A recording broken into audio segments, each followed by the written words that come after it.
contrast it to your opponent. Last Saturday, I received a very disturbing postcard from him with various allegations. And on your website, you reviewed those, and I think you did that very well.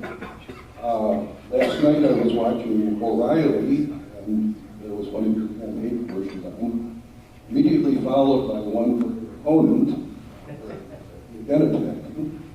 I'm wondering if, beyond what's on your website, if there's anything more that could be done or should be done to review those allegations, because there may be offensive that will just read those things and accept them. Sure.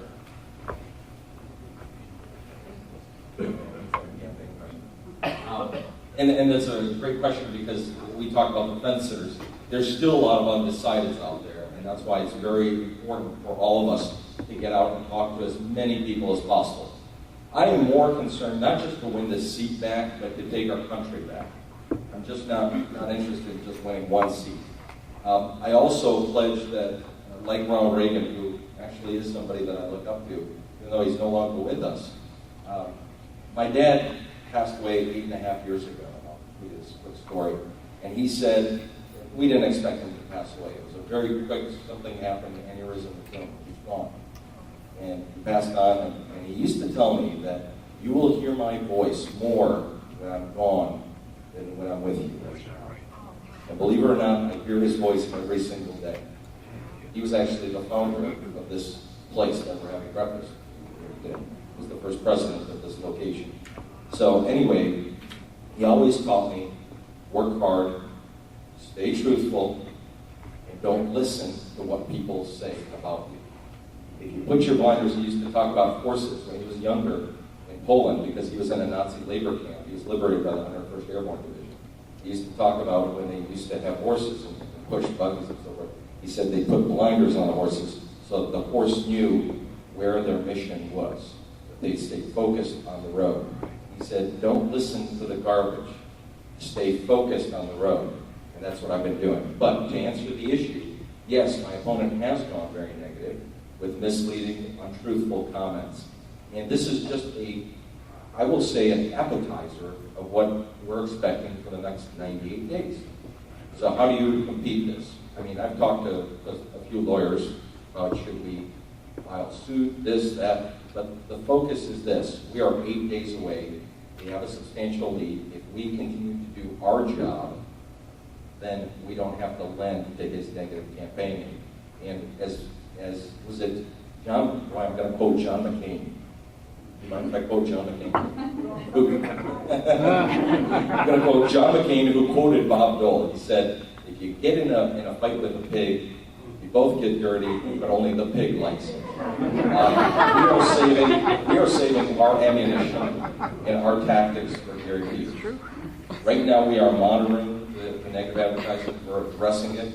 We've got a brand new ad coming out in the next day or two that will address it as well. Very upfront ad. And we are going to go very hard over the undecideds to bring them over our way and win on August 3rd. I can tell you by looking you straight in the eyes and tell you flat out that those are misrepresentations and lies and continuous attacks from a desperate campaign. And the best thing that I can ask of you is to call him. Call his campaign. Because now they're making personal attacks.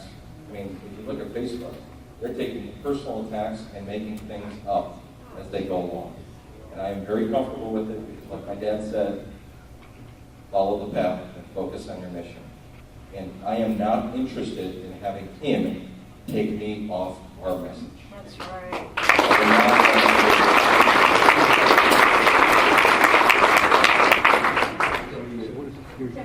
Yes, and Mr. Schlafly, if you don't mind me saying a few words.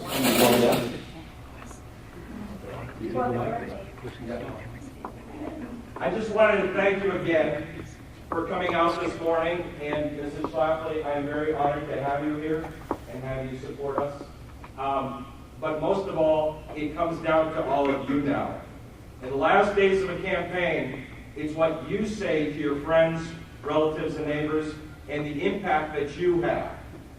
If you impact one or two people, it's what I call the Vidal Sassoon School of Campaign Recruitment. You recruit one friend, and that friend recruits one friend, and so on, and so on, and so on.